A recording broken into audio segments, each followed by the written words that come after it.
அதுக்கப்புறம் எங்கள் தோட்டத்தில் கீரை விதைச்சிருக்கோம், அதை பறிச்சுட்டு வரேன். ஹார்வெஸ்டிங் இந்தடா பறிட்டு அந்த கீரையை இட வரேன். கீரை நல்லா இருக்குதா? பெரிய கத்திரிக்காவா? சரி பறி பறி பறி இந்தா இந்த கீரை பறி. பூச்சி அரிச்சிதுரா, சீக்கிரமாக பறிச்சிடணும் போலல. பறிப்பா சிரிக்கீரை எல்லாத்தையும் பறிச்சு போடு. இதோ பிடிங்கிற எல்லாத்தையும் அழகாக பிடிங்கி கட்டு போட்டுரு. அதான் அப்படிதான் பிடிங்கிரு. அதான் அப்படியே லைனாக பிடிங்கிட்டு அப்படிதான் அழகாக கட்டி இந்த கீரை கட்டு இருக்கும்போது அதே மாதிரி எடுத்து நம்ம அலசிடலாம். கீழே வைக்காத கீழே வைக்காத அப்படியே கையில் பிடிச்சிக்க. எல்லாம் தேட்டு மாதிரியா? இது சொரக்காய் விதை. இப்போ இந்த செடி இது இந்த பாருங்க, இது என்ன ட்ரம்மு தெரியுமா? தண்ணி கேன் வேஸ்ட் ஆகாமல் இருக்குது. இது வந்து வேஸ்ட்டு பொருள் தான். இதில் நான் வந்து கொஞ்சம் மண் கொட்டிக்கிட்டேன்.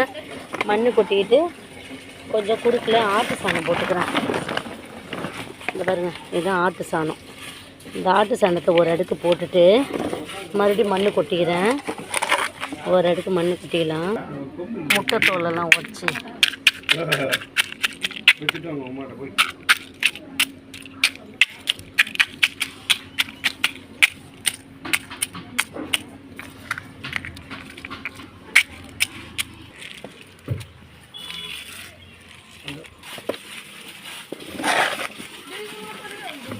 மறுபடியும் ஒரு அடுக்கு ஆட்டு சாணம்.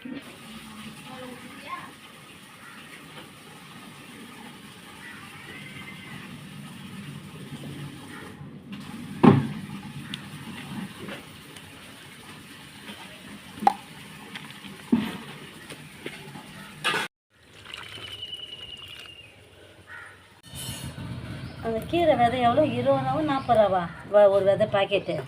20 ரூபான்னு நினைக்கிறேன், சிறுகீரை. ஆனால் இது மருந்து கருந்து எதுவுமே தெளிக்காமல் ஆர்கானிக் கீரை. 80 ரூபா 2 கட்டு கழிச்சு வந்துருக்குதே.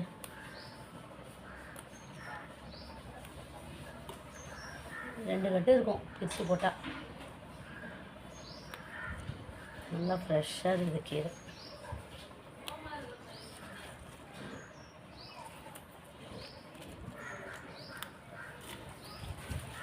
இது ஒரு கட்டா? இதுதானே கடையில் விற்கும். இதுதானே ஒரு கட்டு தருவாங்க. இது இவ்வளோ போதுமா உங்கள் வீட்டுக்கு? இந்த பாருங்க, இது இவ்வளோ போதுமா? சரி, இது அவ்வளோ.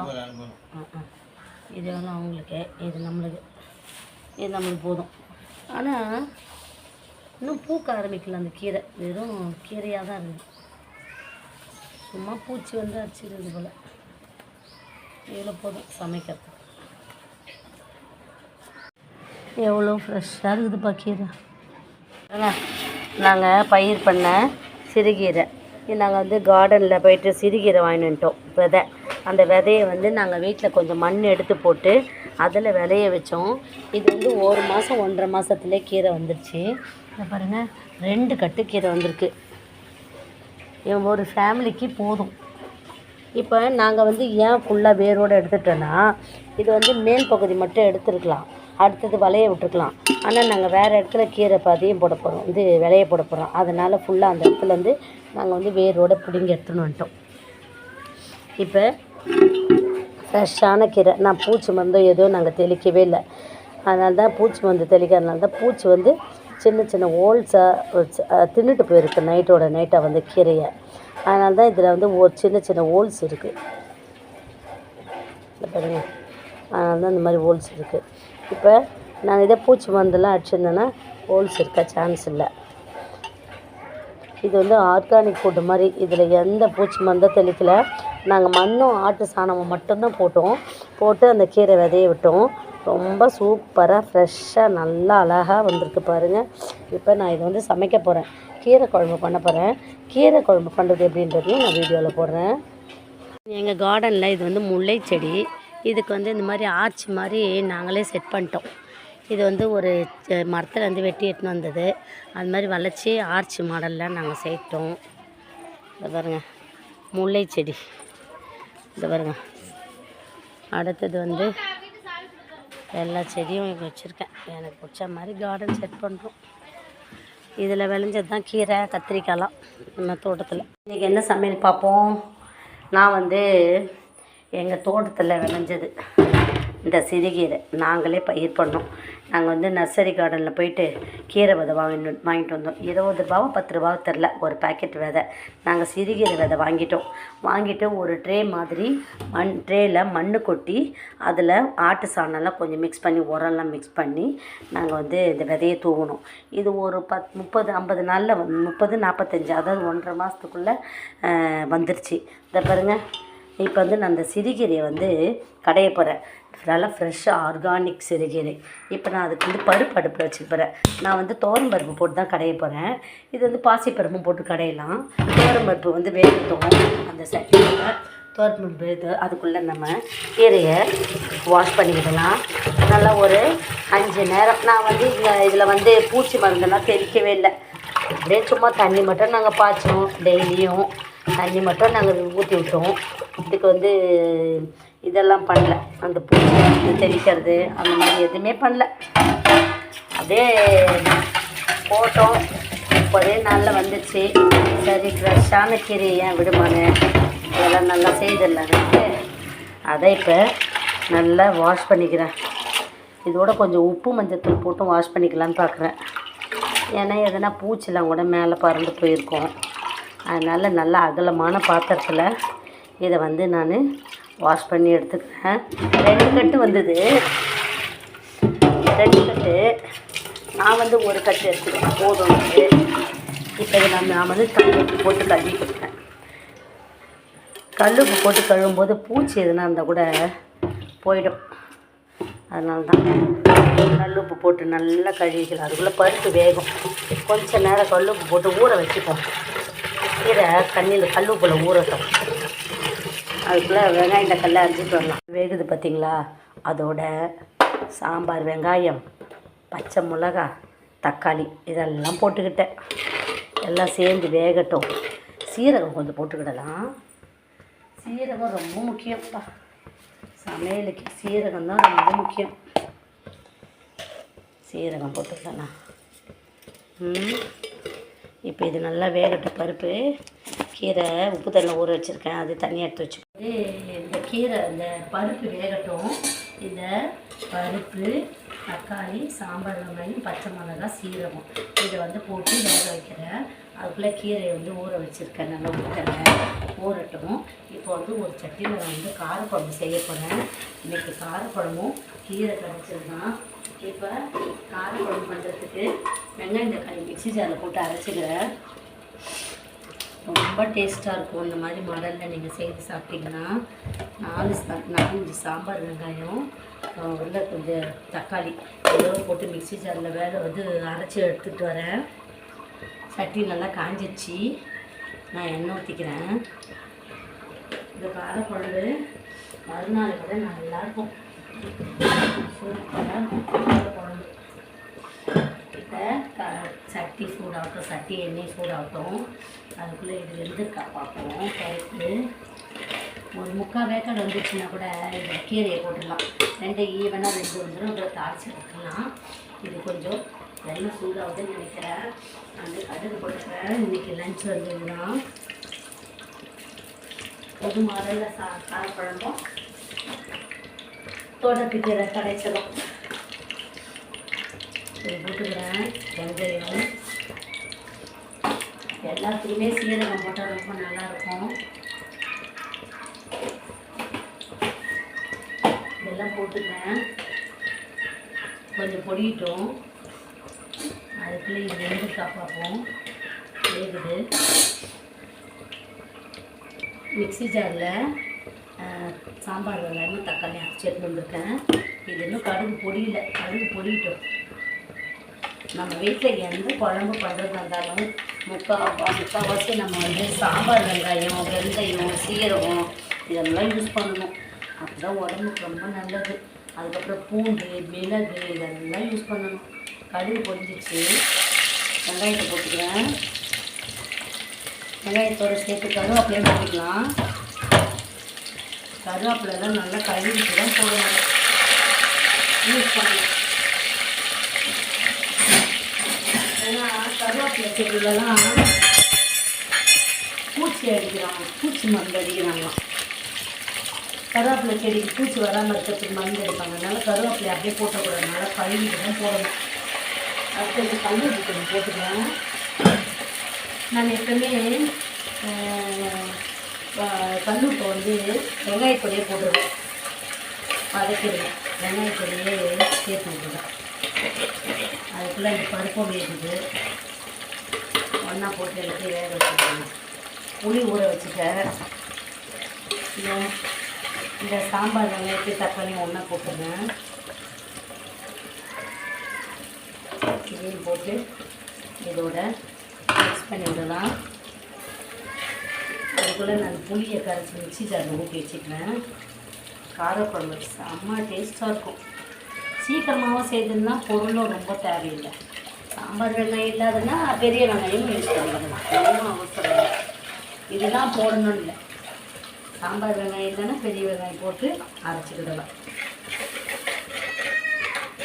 ஆனால் நான் சாம்பார் வெங்காயம் உரிக்க கொஞ்சம் சோம்பேறித்தனமாக இருக்கும். அதனால் ஒரு சிலர் கொஞ்சம் யூஸ் பண்ண கஷ்டப்படுவாங்க. அது சின்ன சின்னதாக இருக்குமா, தோலை உரித்து எடுத்துகிட்டு வரணும். அதுக்கு இது எவ்வளோ பெருசு அப்படின்ட்டு பெரிய வெங்காயத்தை யூஸ் பண்ணுறாங்க, ஈஸியாக இருக்கிறது. சாம்பார் வெங்காயம்னா மருத்துவ குணம் நிறைஞ்சது. இப்போ வந்து புளியை கரைச்சி ஊற்றிக்கிட்டேன். ஒரு மிக்ஸி ஜார் எடுத்து வச்சுக்கிட்டேன். இது நல்லா வதங்கட்டும். வதங்கி எனக்கு கொஞ்சம் வத்தனை மாதிரி வதக்கவும்.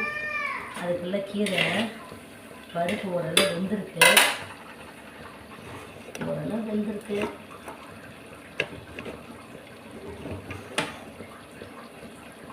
நான் இதில் கீரையை போடலான்னு பார்க்குறேன். கழுவி வச்ச கீரையை போட்டுக்கலான்னு பார்க்குறேன். ஏன்னா உப்பு தண்ணிலாம் கழுவி வச்சுருக்கேன். பூச்சி எதுனா இருந்தால் கூட போயிடும். சுத்தமான இடத்துல தான் வதச்சி வச்சோம். இருந்தாலும் நான் கொஞ்சம் கழுவுறது சுத்தமாக கழுவிக்கலாம்னு பார்க்குறேன். அதுதான். இப்போ இந்த உப்பு தண்ணியில் அரைச்சி வச்ச கீரையும் இதில் போட்டுக்கிறேன். கீரையை வந்து மூடெல்லாம் தேவையில்லை, மூடி வச்சுலாம் வேக வைக்க தேவையில்லை. சூப்பராக இருக்கும் இந்த கீரை. ஏன்னா ஃப்ரெஷ்ஷான கீரை பறித்த உடனே நம்ம செய்துடுறோம். தோட்டத்து கீரை, பூச்சி மருந்தெல்லாம் அடிக்காத கீரை. வேகும் போதே செம்ம வாசனையாக இருக்கும். ஒரு கொதியிலேயே இவ்வளோ வாசனை வருது. கொஞ்சம் தண்ணி ஊற்றுது. ஒரு 4 பூண்டு பல் போட்டுக்குவோம். இதோட பூண்டு பல்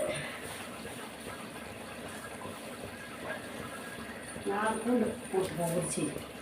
ஏன்னா தோரம்பருப்பு போடுறேன்னா தோரம்பருப்பு வாய் தொல்லை அதிகமாகும். அதனால் 4 பூண்டு பல் உரிச்சி இந்த கீரையில் போட்டு இப்போ எல்லாம் ஒன்று ஈவனாக வெந்துடும். பருப்பு கீரைலாம் ஒரு சிலர் குக்கரில் வேக வைப்பாங்க. நான் வந்து கீரை அவ்வளோ இது வரைக்கும் குக்கரில் வேக வச்சதில்லை. இந்த மாதிரி சட்டியில் இல்லைன்னா இட்லி பாத்திரத்தில் அப்படிலாம் வேக வைப்பேன். இதில் வந்து இப்போ உப்பு கம்மியாக போடணும். ஏன்னா கீரையிலும் உப்பு இருக்குது.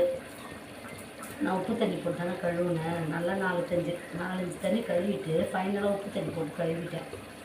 அதனால் அந்த கீரையில் கொஞ்சம் உப்பு இருக்குது. இப்போ நல்லா மிக்ஸ் பண்ணி விட்டுக்கிறேன். அதே சூப்பராக கீரை கரைச்சலும் காரக்குழம்பும் செம்ம டேஸ்ட்டாக இருக்கும். இப்போ இந்த காய் இதை கீரை மிளகாத்தூள் போடுறேன். ஆச்சி குழம்பு மிளகாத்தூள்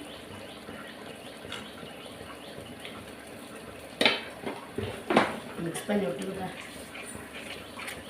இப்போ இந்த கத்திரிக்காய் இருக்குது பார்த்தீங்களா, இந்த பச்சை கலர் கத்திரிக்காய் எங்கள் தோட்டத்தில் விளைஞ்சது தான். ஒரு காய் தான் காய்ச்சிது, மற்றதெல்லாம் வாங்கினது. இந்த வெள்ளை கத்திரிக்காய் மட்டும் தோட்டத்தில் இருந்தது. இப்போ நான் வந்து இந்த புளிக்கறி ஊற்றிக்கிறேன். அதிலே வெந்துடும். சுவையான காரக்குழம்பு தயாராகிடுச்சு. இந்த காய் வந்ததுன்னா ஸ்டவ் ஆஃப் பண்ணி வச்சிட வேண்டியது. அதுக்குள்ளே கீரையை கடைஞ்சிடுவேன். என்னுடைய சமையலே ஓவர். பாருங்க, அவ்வளோ டேஸ்ட்டாக இருக்கும் காரக்குழம்பு. இன்னும் கொஞ்சம் கெட்டியான பதத்துக்கு வரணும், ஏன்னாட்டா காயெல்லாம் வேகணும்ல, அதனால் இந்த கெட்டி பதத்துக்கு வரணும். செம்ம டேஸ்ட்ப்பா, செம்ம டேஸ்ட்டு. இப்போ அந்த கீரையை அப்படியே கரைஞ்சிட்டேன்னா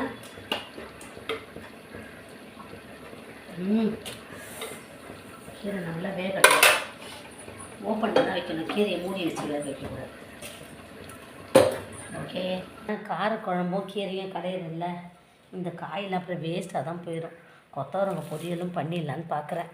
இந்த கொத்தவரங்காவை முதல்ல சின்ன சின்னதாக அரிஞ்சிக்கலாமான்னு பார்க்குறேன். கொத்தவரங்காவை நான் அப்படியே டிவி பார்த்துக்கிட்டே அரிஞ்சிடுவேன். இதை சின்ன சின்னதாக கட் பண்ணிவிட்டு நல்லா பருப்பு போட்டு இந்த மாதிரி கட் பண்ணலாம். இது பாருங்கள், நான் அருவாமனையில் அரிஞ்சிப்பேன், அப்படியே கொத்து கொத்தாக வச்சுட்டு அரிஞ்சிடலாம். இந்த பாருங்கள், நான் இது ஒன்று தான் அறியிறேன், மற்றதுலாம் எடுக்கிற மாதிரிலாம் இந்த மாதிரி கொத்தாக எடுத்துக்கணும். கொத்தவரங்காவை கொத்து கொத்தாக எடுத்துகிட்டு இப்படி எடுத்துகிட்டு அவனை சீக்கிரமாக அரிஞ்சிடலாம். இப்படி எடுத்துகிட்டு இந்த வால் பகுதியை மொத்தமாக நான் அப்படி கட் பண்ணுவேன். இதனால் வேக வச்சுட்டு தான் தண்ணி கீழே ஊற்றிடணும். பாருங்க, கொத்து கொத்தாக வந்துச்சு பாருங்கள், ஈஸியாக அரிஞ்சிடலாம். இந்த மாதிரி எல்லா காயும் நான் அரிஞ்சிக்கிறேன். கீரை நல்லா வெந்துருச்சு, போதும். உப்பு கல் உப்பு போட்டு கரைஞ்சிடலாம். நான் வந்து இந்த கொத்தவரங்காய் வேக வைக்க போகிறேன். இந்த கொத்தவரங்காய் பார்த்தீங்களா, இந்த சட்டியை எடுத்து ஓரமாக வச்சுட்டு அடுப்பில் தண்ணி போட்டிருக்கேன். இந்த கொத்தவரங்காய் இருக்குது பார்த்தீங்களா, அதை வந்து இந்த தண்ணியில் போட்டு வேக வச்சுட்டு கொஞ்சமாக வெந்த பிறகு தண்ணியை வடிகட்டிடுவேன். அதுதான் இப்போ கொத்தவரங்காய் ஃபஸ்ட்டு வேக போட்டுடலாம். காரக்குழம்பும் ஆயிடுச்சு, கொத்தவரங்காயும் வேக போட்டோன்னா நல்லா உப்பு மஞ்சள் தூள் போட்டு வேக போடணும். கொத்தவரங்காய் வெந்துட்ட பிறகு காரக்குழம்பு ஆயிடுச்சு ஒரு அடுப்பில். இந்த கொத்தவரங்காய் வந்து வாரத்தில் 2 நாள் எடுத்துக்கிட்டால் அவ்வளோ நல்லது உடம்புக்கு. இது வந்து சுகர் பேஷண்ட்டுக்கெலாம் ரொம்ப நல்லது கொத்தவரங்காய். இதை வந்து சீனி அவரைக்காய் சொல்லுவாங்க. இதை வந்து நம்ம இந்த நீரிழிவு நோய் இருக்கும், அடிக்கடி பாத்ரூம் வந்துட்டு இருக்கு பார்த்தீங்களா, அவங்களுக்கெல்லாம் இதை கண்டிப்பாக சாப்பிடணும். இதெல்லாம் சாப்பிட்டா உடம்புல ரொம்ப நல்லதாக இருக்கும். இதில் காரக்குழம்பு ஆயிடுச்சு, நல்லா எல்லாம் வெந்துச்சு. இப்போ இந்த எடுத்து உப்பு போட்டுக்கிறேன். இது வந்து நான் கடலை பருப்பு போட்டு பிரட்டிக்க போகிறேன். உப்பு போட்டேன், மஞ்சள் தூள் போட்டுக்கிறேன். காரக்குழம்பு ஆயிடுச்சு, கீரை ஆயிடுச்சு. இது இப்படி வந்து இதெல்லாம் வடிகட்டிட்டு வெங்காயம் போட்டு தாளிச்சிடலாம். கடலைப்பருப்பு வேக வைக்கணும், அது ஒரு இடத்துல கடலைப்பருப்பு வேக வைக்கலாம். காரக்குழம்பு ஆயிடுச்சு, வெந்துருச்சான்னு பார்ப்போம். வெந்துருச்சு, போதும்.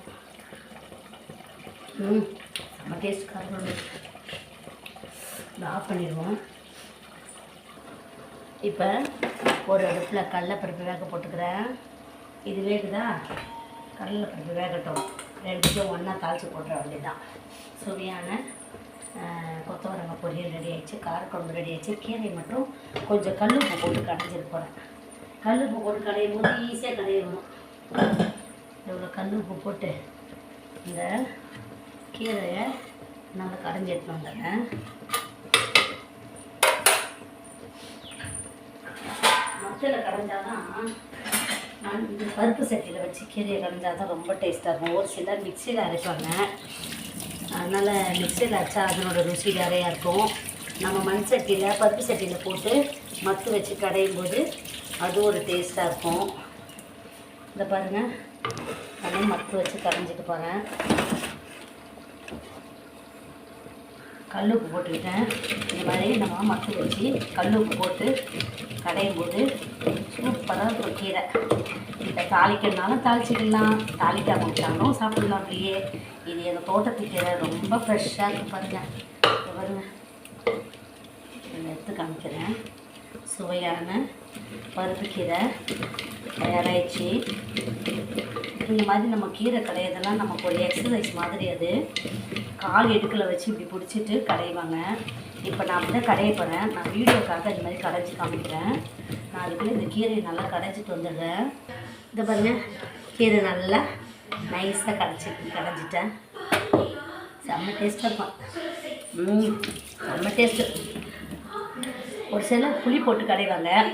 நான் வந்து புளிலாம் போடலை, அப்படியே கீரை கடைச்சி வச்சுட்டேன். இனிமேல் தாளிக்க வேண்டியதுதான். கையோடு இதையும் கழுவி வச்சுட்டேன். இப்போ என்ன, அதுக்கு பருப்புலாம் வேகட்டும், அதுக்குள்ளே இதை தாளிச்சு வெந்துச்சு. தனியாக எடுத்து வச்சிட்டேன். இதை வந்து தாளிச்சிக்கலான்னு பார்க்குறேன். இதே இந்த தாளித்த கீரையும் அதிலே போட்டு ஒரு தாளிப்பு போட்டுடலான்னு பார்க்குறேன். கடாய் சூடாகுது ஆட்டம். இப்போ இதில் கீரையும் தாளித்து போட்டுருப்பேன். கொஞ்சம் கடுகு அதிகமாக போட்டுக்கிறேன். ஒரு கீரை தாளிக்கலாம், கொஞ்சோண்டு கீரை தாளிச்சு வரமிளகா.